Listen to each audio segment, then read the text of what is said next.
Hello and welcome to the PI2 presentation of Group 2.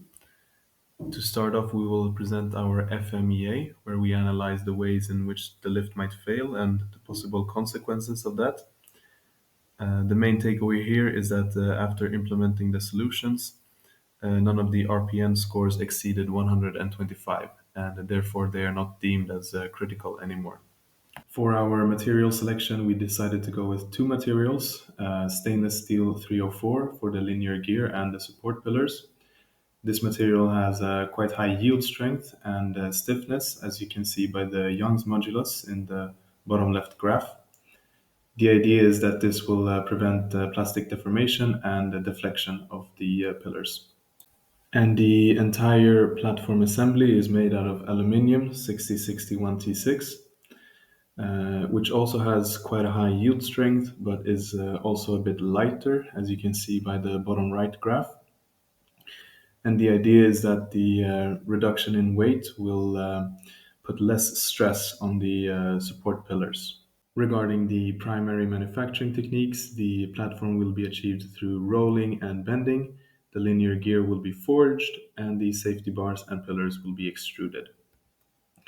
We also conducted a life cycle analysis where the amount of material matches the assembly in the first slide. And the takeaway here is that the materials phase contributes to the most amount of energy expended by far. And this is because both steel and aluminium have quite high embodied energy. So each kilogram of material requires a lot of energy to produce.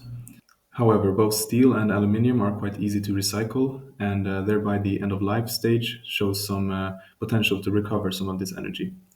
The main improvements here are to just optimize and minimize the amount of material mass used.